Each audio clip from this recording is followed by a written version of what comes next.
Welcome back, everyone, to the Meeple Marathon. Today we have a very special, very much anticipated unboxing of Sleeping Gods by Ryan Laukat and Red Raven Games. We have been covering Ryan Laukat's games all week now, and so now is the culmination of our efforts. Here is the Sleeping Gods Kickstarter along with the Tides of Ruin expansion. So this is a game that is very similar to Near and Far, where it's a storybook game, but the maps are much more open. The atlas, you can go from one page to the next. It's not like one page opening like Near and Far is. That's one story and you just stay on those two pages, but it also has this isle-bound feel to it, where you're traveling in a boat and you're traveling to islands, things like that, doing things at the ports and the markets.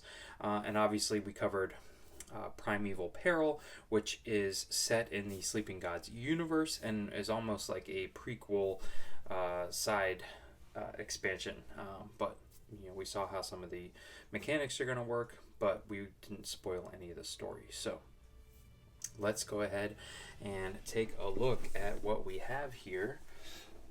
So of course we'll start with Sleeping Gods. The cover is of course typical Ryan Laukat artwork, and for those of you who are familiar with the channel, you'll probably notice that this mat sits underneath my games for the most part.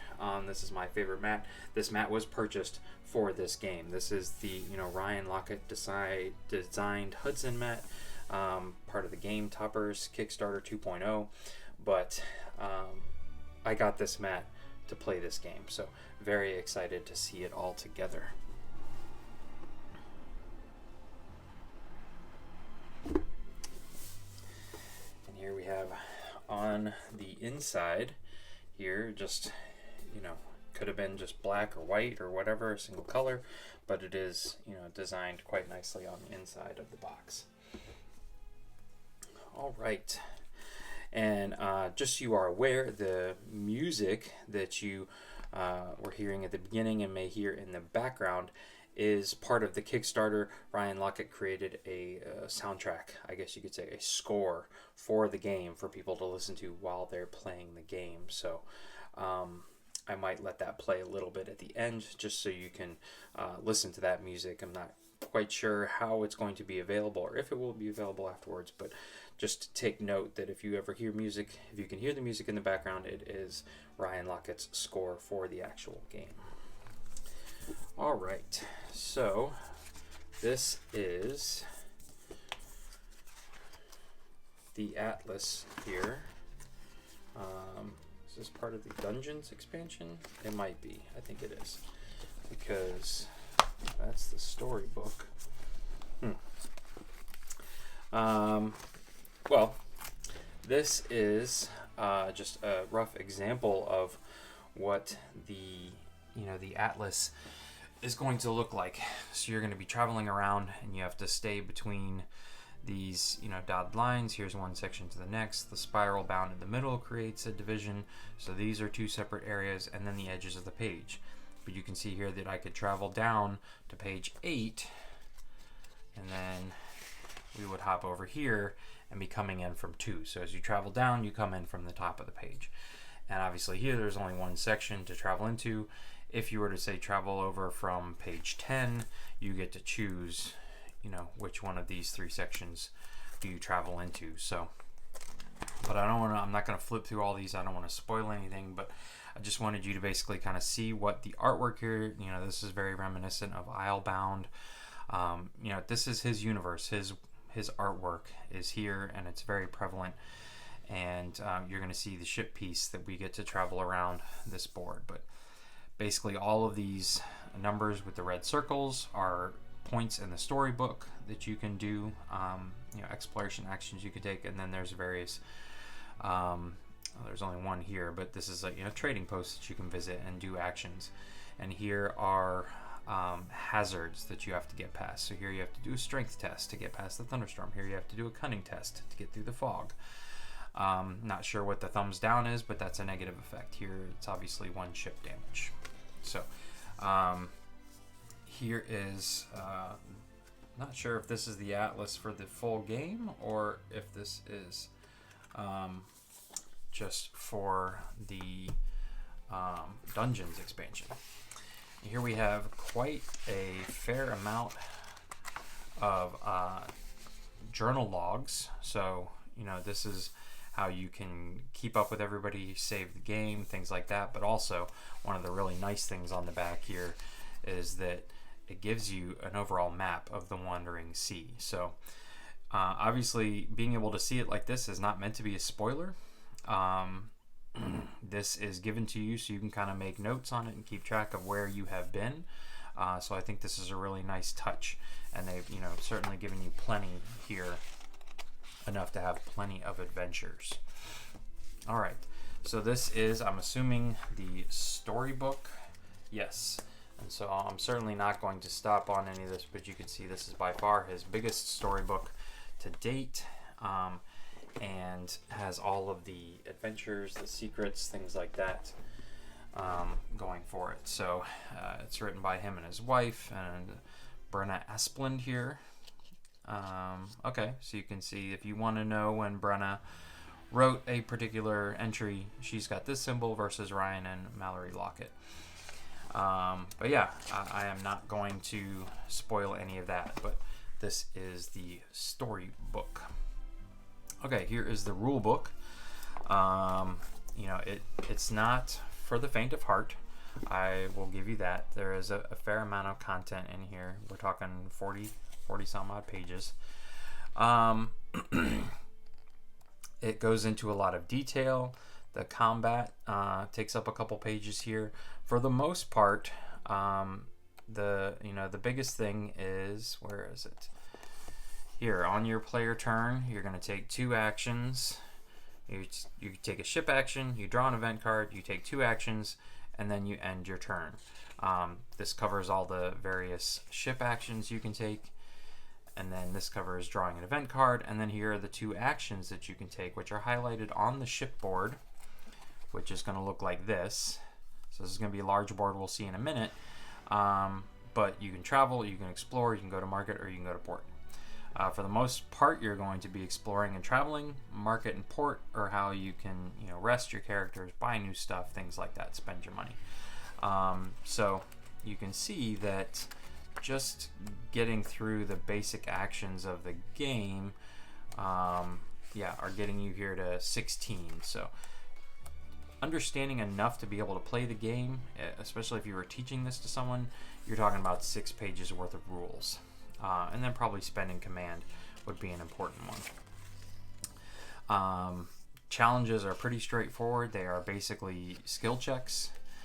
Combat could take a little getting used to, but I think it is a very innovative style of combat.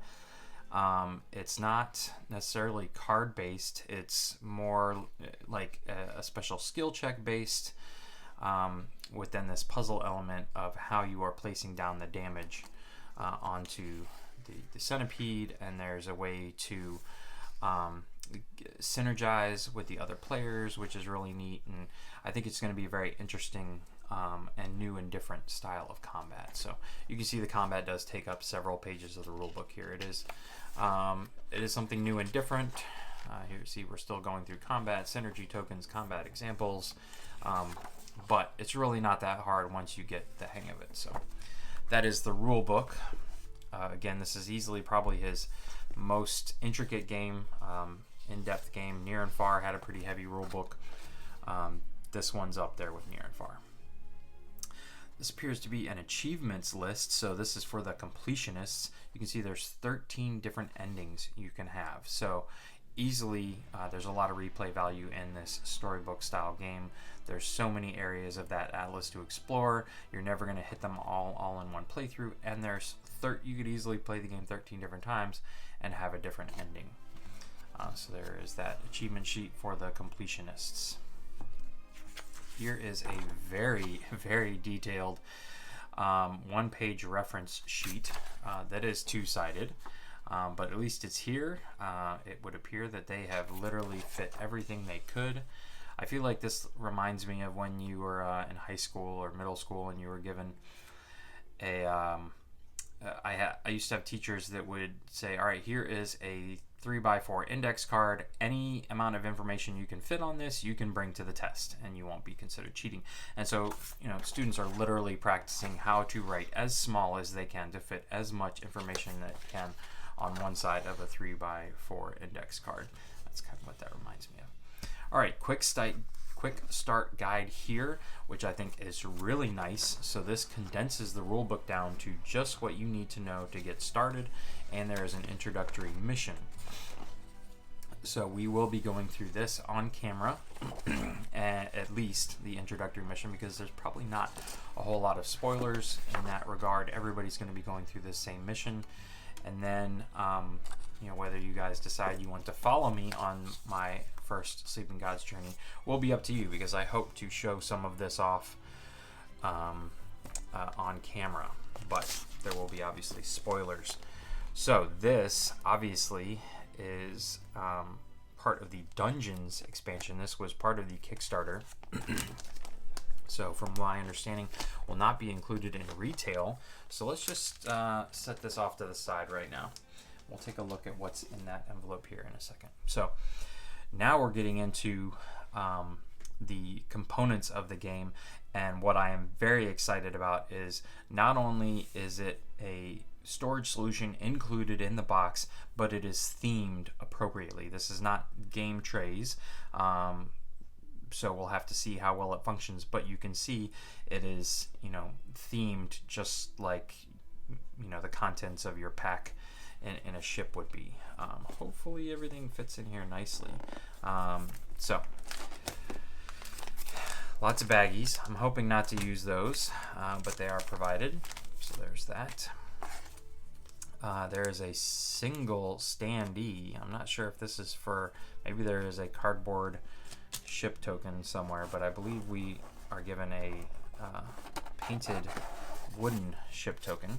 So here's just an empty tuck box for used quests. That way you don't play the same quest over again, at least in a particular storyline. Let's see what's in here now.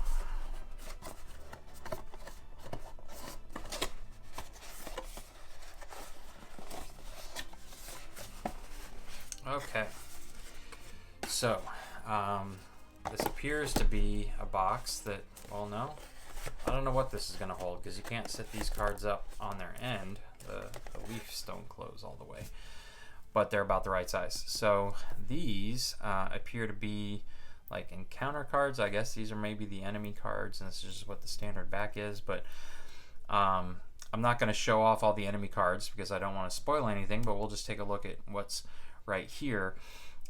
Essentially, you're looking at a level 6 enemy, so a higher up enemy.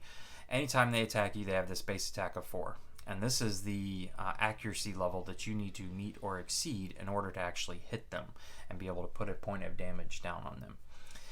Once you have exceeded this, then you're going to take your hit ratio. So that may be on a successful hit, you may do 3 damage. On a successful hit, you may do 2 damage, but you can add 1 if you discard a card, things like that. So then you'll be placing damage tokens down to cover up these various things.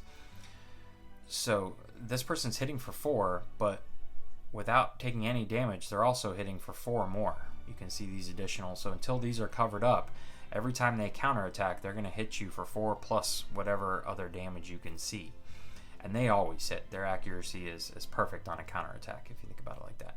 These ones with the hourglasses only occur at the end of the player phase of combat, which is basically 4 turns. You get to pick who's attacking, so you pick 4 people amongst you and the other people you're playing with. And once those 4 combat actions have been taken, then they get to do, not only do they attack, and everybody attacks if it's multiple villains, but they do these hourglass symbols here. Also these hearts here that have like a 3 or 2 in the middle, you have to spend 3 hit points to hit the center body part, whereas only a single hit point would have to go here. So you have to hit them with a weapon that's at least 3 or better, that hits for at least 3 or better to even do damage to the center part. The last thing that I want to talk about is these little diamond red diamond symbols. If you place a damage token onto one of these, you get to pass your synergy token to any other player, and that player then gets to use it during their combat action if they so choose, and that's usually like +1 accuracy or +1 damage or +1 block, things like that. So depending on who attacked, you may be passing and buffing up the next person to go's attack or block, so on and so forth. So that's basically just combat in a very, very quick nutshell. All right. So next we have, this appears and feels like, yes, just an empty box. So I believe there are instructions that we will take a look at once we've gotten everything out of the box here. Well, let's go ahead and find them now. Quick start guide, or yeah, I believe there is a page in here on, yes, very front page, storage box 1. This is the crew boards and crew items stored in bags enemy card deck. Used quest box, which we've seen. So this is supposed to hold the crew boards, okay, crew items and enemy card deck. Then we've got the big magnetic box, unused adventure cards. The box we just opened is the campaign box. Acquired adventure cards, ability cards, command tokens, coins and resources you own, current event deck. And then the one that we're about to open is got market, level cards, ability cards, and other components. And even it shows you how to manage the special magnetic storage box. So I think that's a really nice touch. They don't just give you all these boxes and then make you figure out how best to store things, because there was a method to everybody's madness on how they put this together. So all right, so there is definitely some fun stuff in here. Let's start right here. So this is the ship token. This was part of a Kickstarter stretch goal. Not only did they create a ship token, but then enough money was raised that it was painted. So you could purchase a metal, kind of an antique-y looking ship token as an add-on, but I felt like this would be more fun to play with, because the metal ship token is just that. It's kind of got that brass coppery look to it, and it's all one color. But this one's very professionally painted. You can see the individual rivets, just very nicely well done here. So very excited to be moving this around the Atlas. Definitely have to figure out how to protect that. And then we have another Kickstarter exclusive, which Ryan Laukat likes to add in to his games when you back them on Kickstarter, is metal coins, essentially. And these are very fancy, very heavyweight, double-sided here. You know, there's not a specific denomination on them, but it's very obvious that you have these gold ones, and then you have these smaller kind of copper-colored ones. So I'm sure this is like a 1s and 5s or something like that. So there is the metal coins that are also part of the Kickstarter. All right, then we have some general resources here. Let's pull these individual bags out of the bigger bags so they're easier to see. So these are your damage markers, pretty standard cubes. These are going to track your damage on the enemies. Here are wound tokens, look like droplets of blood. These are going to be used to track damage taken on your actual characters. Here is the command tokens. So these are tokens you gain depending on the ship action you take, and you use these to activate special abilities, activate cards, things like that, but it's a finite resource, so you can see there's not very many of them. And then last but not least, you have these, I'm not sure what these three kind of brownish cubes are for, but this is the marker that you move around to take your ship action. So this is like your individual sailor, your single worker meeple that you're going to move around the shipboard to take your single worker placement action. All right, so again, I'm gonna probably not open up these cards simply because this is a storybook game. I don't want to spoil anything, but these are your ability cards. So these are also multi-use cards, and you're going to be drawing these to not only mitigate your skill checks. So this number up in the corner is called a fate number, And so whatever your base skill level is, you're going to add this number. And this number ranges from 1 to 6. It's basically like simulating a die roll, but there's more 2, 3, 4, 5s. Actually, there may not even be 1s. I'm wondering if there is 1s in there. But anyways, there's less of the edges of the spectrum and more in the middle. So they didn't want you to use a standard die roll. They wanted to mitigate the ratios. So, but also you can see here that if you want to if you gain this card as an ability card and have it in your hand, you could slot it under your person to gain this additional skill icon here. So this is, for example, Savvy. So you may have just one of these symbols on your player board. If you pay to command, which we saw a minute ago, you can then slot this under your player. I think they can take up to 2 or 3 cards, and then they now have 2 base Savvy on a skill check. And then when you do a skill check, you would draw the top card and say you draw this 5, then you have a skill of 7 Savvy for that skill check, and say if it was passing a Savvy check of 6, then you've passed. Also, these more expensive ones that 2 versus 1 command generally have some text at the bottom. For example, this one says each time a fatigue is removed from this crew member, restore 1 health. So just gives you additional bonuses that are kind of ongoing effects. But these cards can also be discarded at any time to do things like add hit point to combat and things like that. So there are also these 2 symbols on the back, which not quite sure what the difference is between those 2. And then last but not least, you have some adventure cards. These are going to be items that you can gain, gear. This is a piece of starting equipment here. But essentially, you would put this underneath your player board, and you can then spend a command to redraw a fate card. For example, that's what this symbol is telling you to do. So gear is just another way for you to mitigate skill checks and dice rolls and fate card draws and things like that. So this game does have a lot of chance to it, but there are ways to mitigate that chance. Sometimes you are going to fail, but it's not like it's a 50-50 shot in the dark. So again, this is all kind of gear cards. Some of them are going to be weapons that you can use in place of your starting weapons, things like that. So these are the adventure cards.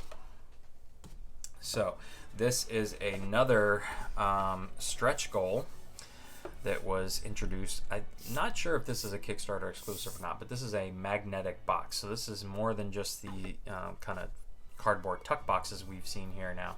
This actually has a, let's see if I'm opening the right end here. Ooh, for some pretty strong magnets here.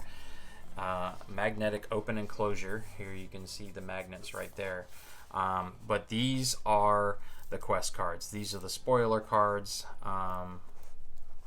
We are not going to be taking a look at this. It looks like the event cards are in here as well, so quest and event cards. But these are the ones that you don't want to have spoiled. So this is very reminiscent of Clank Legacy Acquisitions Incorporated, that they have that special box that snaps closed nice and tight, and it holds basically the secret cards that you don't want to have spilling out and accidentally dumping all over the place. So there is that. All right. So now we have some more of the cardboard. This is the shipboard. So this is going to be set up near your play area next to the Atlas the entire time, and that's when you're using, where'd my little worker meeple go? You're going to be moving your worker meeple around the ship like so. So maybe they'll go to the sick bay and then up to the deck, and then they'll go up to the bridge, and wherever you go. And you can also see that this board is double-sided, so if you're playing with just solo or 2 people, you're going to use the other side. But this is going to give you a number of ability cards to draw and add to your hand. It's going to give you a number of command tokens to add to your supply based on the player count. That's what the dash is there for. And also then, like if you go to the sick bay, you can heal 1 health on a player that you control. Here you can go fishing or something like that. I'm not sure what that symbol is. Here, and these 2 are important because as you spend command, they're going to stay on the player or stay on the card that you use to activate. and you have to eventually, because command is a finite resource, you're going to have to remove them off and add them back to the general supply. So places like the quarters is going to allow you to draw 4 or 5, but then remove 3 off of anyone. Or the bridge is going to let you take it all back. So that almost refreshes everybody and gives everyone the ability to take more actions or different actions. The event deck is going to sit here so you can see 1, ship action. Move your meeple around. And you're going to have to move. You have to pick a different place every time. You can't just stay in the galley all day. Then you move down here. You don't have to move him, but then you come down here to your event. And then number 3 is choose 2 actions. So the shipboard, like I said, is very important. These other tokens are your kind of exhaustion tokens. So these are, I believe, are going to be double-sided, yes. So as you expend your characters, eventually they're going to get to the point where they're so exhausted that they're doing less damage in combat. All right. So here are some of the kind of food tokens, food resources. Here is some of the cardboard money that we will not need to use, but is part of the retail version of the game. And then here are the starting to see some of the player boards. So here you can see various icons. Obviously Captain Sophie Odessa is the kind of the main character that no matter how many players you're playing with, 1, 2, 3, or 4, everybody gets to have access to Captain Sophie Odessa. She's like not attached to one person. She's attached to whoever player's turn it is. But then here, just for example, Audrey Williams only has 2 stats, but she can repair the ship for 2 command. She can give someone a block for 2 command. She's got 5 health. She can slot 2 cards. Her wrench, so that's her starting weapon, versus Captain Sophie Odessa uses her rifle here, which the arrow means it's ranged.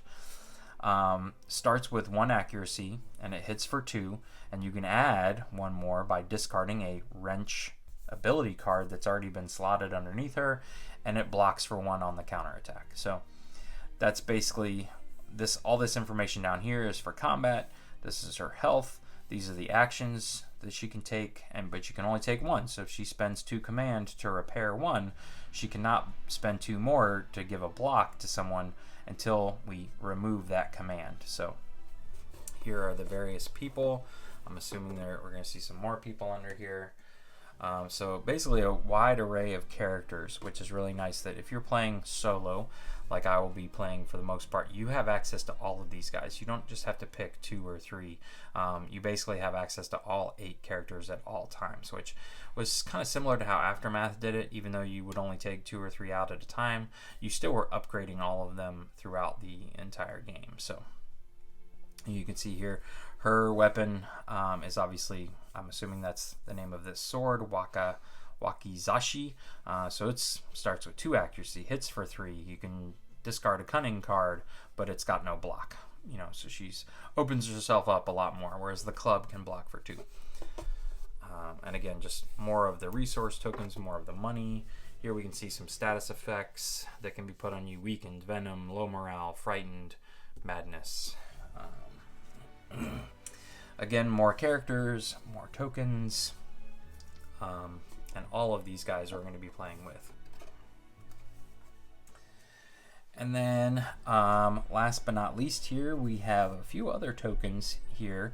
Not really sure what the AB, the letter tokens are for, but I'm assuming these other ones are things that you will gain throughout the time, like a diving suit or an egg of some sort. Here's a sea serpent.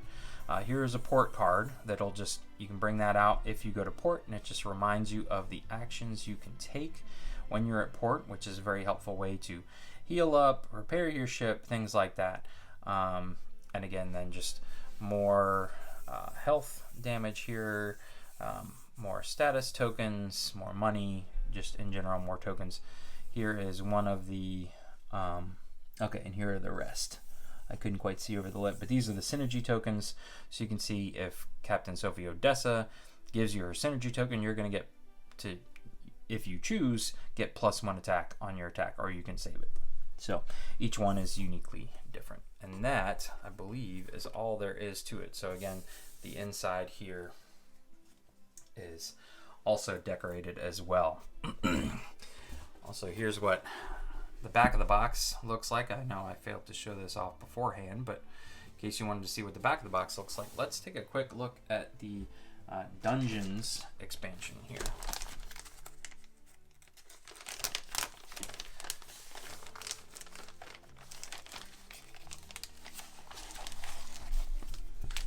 Alright, so the Dungeons expansion comes with what appears to be some more adventure cards. So I'm not going to open up these or spoil these. I'm going to just tuck these into my magnetic box. And then we have what appears to be these, they're kind of like, you know, nice glossy heavyweight cardstock.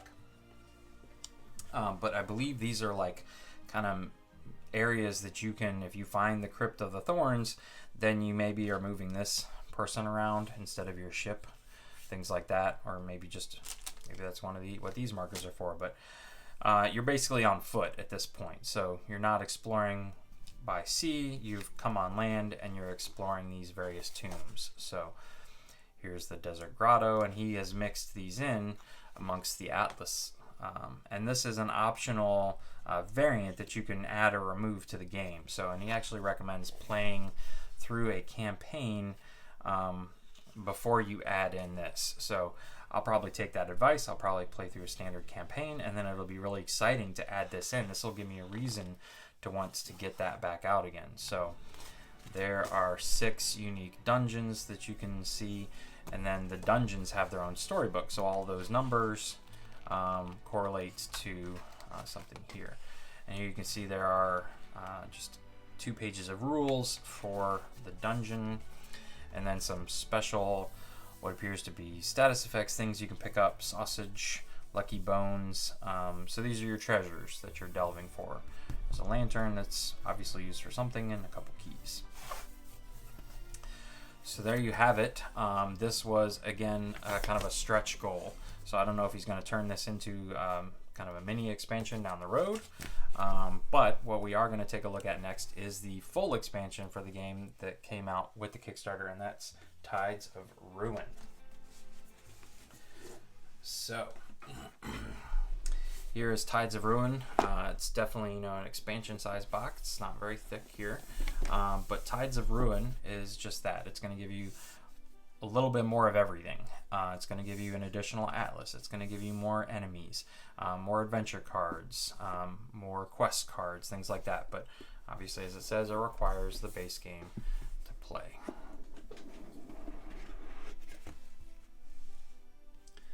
All right. Oh, and here's what the inside of the box looks like. Very similar to what the inside of the other. Actually, I think they're identical. Okay, so here is another atlas. You can see not quite as big, but still fairly good size. I'm not sure if they have included these maps on the back of the main journal map that you can keep track of. So again, here we have various enemies starting at 79. The other one ended at 78, goes up to 94. Looks like we have some zombies here. And here we have some more adventure cards. So now you can pick up passengers. So basically you can spend a command on this guy and he's going to add one of these symbols to your skill check test. Also some adventure cards. So these will be slotted into the magnetic box. Here are, I know these are events, I guess weather events maybe. But again, then some more adventure cards. Here's a fishing pole. You can spend this fishing pole to gain some meat. Makes sense. One lone baggie.